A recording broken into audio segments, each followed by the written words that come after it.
अस्सलाम वालेकुम एवरीवन।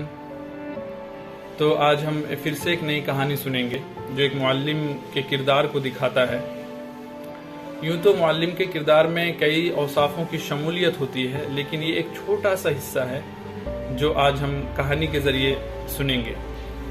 तो कहानी सुनते हैं। कहानी कुछ यूं है कि एक कमरा जमात में एक तलबा की घड़ी चोरी हो जाती है और वो तलबा जाता है उस्ताद के पास, कहता है कि सर मेरी ये घड़ी गायब हो गई है और वो मिल नहीं रही है।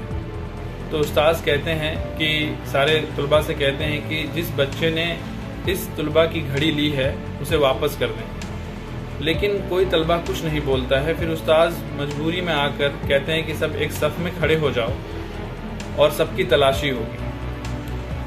सारे तलबा एक सफ़ में खड़े हो जाते हैं और मुअल्लिम सबकी जो उस्ताद होते हैं वो सबकी तलाशी लेते हैं एक एक करके और कहते हैं कि अपनी आंखें बंद कर लो, और तलाशी लेते हैं और वो घड़ी मिल जाती है और उस बच्चे को दे दी जाती है और वो सब बच्चे अपने घर वापस चले जाते हैं।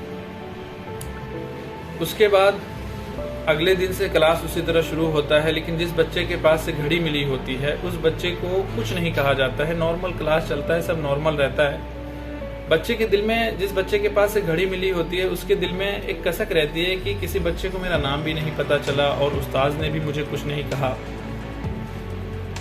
वक्त बीतता है और जब वो तलबा एक मकाम पे पहुंच जाता है तो अपने दिल में एक कसक लिए उस उस्ताद के पास पहुंच चुका होता है, जो उस्ताद तब ज़ईफ़ हो चुके होते हैं काफ़ी, और वो कसक लिए पहुंचता है और पूछता है कि सर मैंने उस दिन इतनी बड़ी गलती की, चोरी की, और मुझसे आपको घड़ी मिली लेकिन आपने मुझे एक लफ्ज़ नहीं कहा, डांटा भी नहीं, आपको मेरे बारे में पता थी।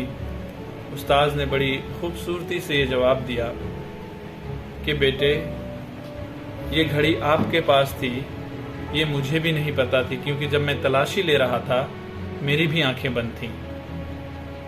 तो इस कहानी से हमें कुछ न कुछ ज़रूर सीखने को मिलता है। ये एक छोटा सा पार्ट था एक उस्ताद के किरदार का। तो हम यहीं पे कहानी ख़त्म करते हैं आज के लिए। शुक्रिया, अल्लाह हाफिज़। फिर मिलेंगे नई कहानियों के साथ, नई चीज़ों के साथ। अल्लाह हाफिज़।